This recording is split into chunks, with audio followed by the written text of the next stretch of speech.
hesaplaştır tahmininiz? 351 milyon dolara satıyor. 351 milyon. 351 milyon doları tahmin edemiyoruz yani. Kaç para ediyor?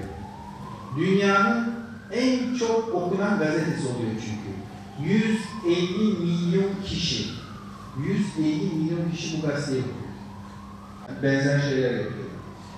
Dijital devrim sadece medyada, yani çok gençler için mesela ön sıraya sorsam hayır diyecekler. YouTube'dan izliyorlar ve televizyon izleme alışkanlığımız değişti. Bu adamlar. Bu diğer görmüş olduklarınız da hem yeni fotoğraf ajansları ve haber ajansları.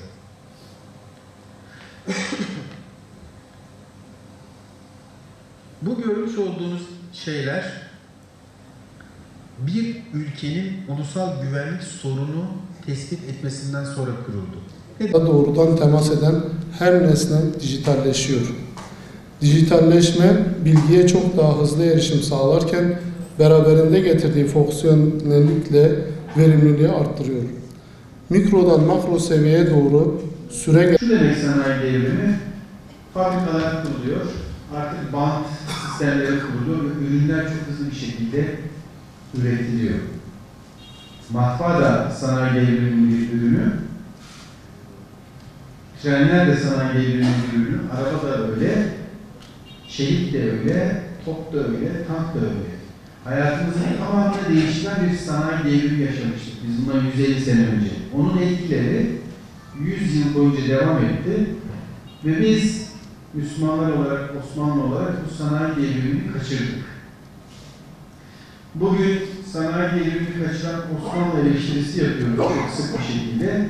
Aslında biz de çok benzer bir devrimin tam ortasındayız.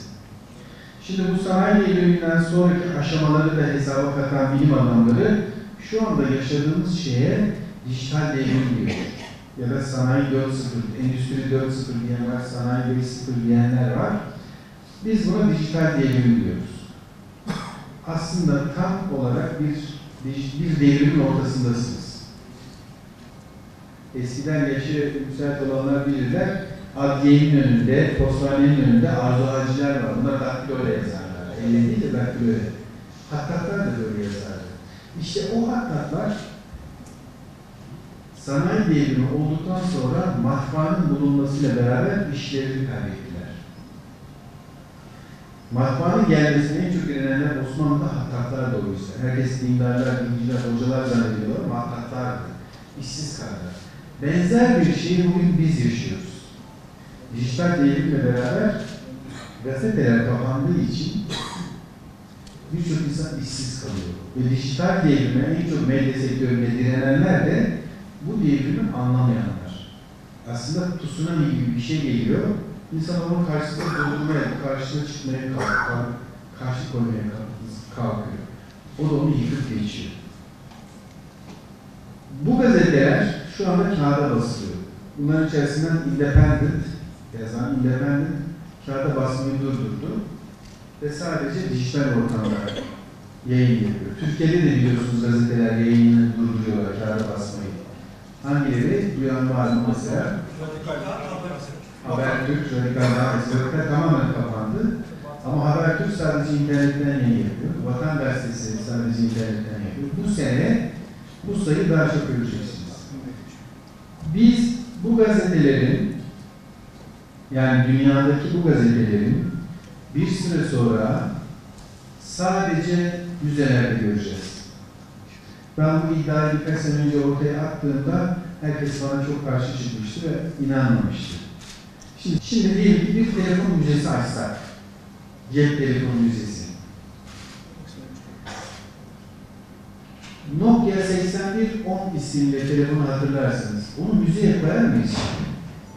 Koyarız değil mi? Kullanmıyoruz çünkü. Eskide kaldı. Hatta gördüğünüzde vay bir zamanlar ben bununla nasıl konuşurdum diye böyle nostalji yapıyorsunuz. Ya da böyle kapaklı Motorola'lar vardı. İçinden anteni çektiğimiz Motorola'lar vardı. Hatırlar mısınız? Sanki size böyle tarih öncesinden bahsediyormuş gibi oluyor. 20 sene öncesinden bahsediyorum halbuki. Hatta 15 sene öncesinden. Bir telefon müzesi açsak bugün, 15 sene önceki bir cep telefonu o müzede koyarız, sergileriz, kimse de yadırgamaz. Ya da bilgisayarı, mesela bu bilgisayar da yakında müzeye gidecek gibi gözüküyor. Çok hızlı şekilde değişiyor ve eskiyor. Dijital devrim, sanayi devriminden 10 kat daha hızlı, 100 kat daha etkili. O nedenle bu gazeteleri, yani bugün elinizde tuttuğunuz gazeteleri çok kısa bir süre sonra sadece müzelerde göreceksiniz. Küçük çocuğunuzu elinizden tutacaksınız, basın müzesine götüreceksiniz ve orada bu gazeteleri gösterip, bak yavrucuğum biz bunları giderdik, bayiden satın alırdık, ondan sonra evimize gelir böyle kağıdı açar gibi okurduk. Bunu anlatacaksınız bir gün. Bunu yaptığınızda da beni hatırlayacaksınız. Nasıl bir şey çıkardı ortaya? Demin Sayın Başkan söyledi. Hepiniz birer gazeteci olmaya başladınız değil mi? Buna vatandaş gazeteciliği deniyor.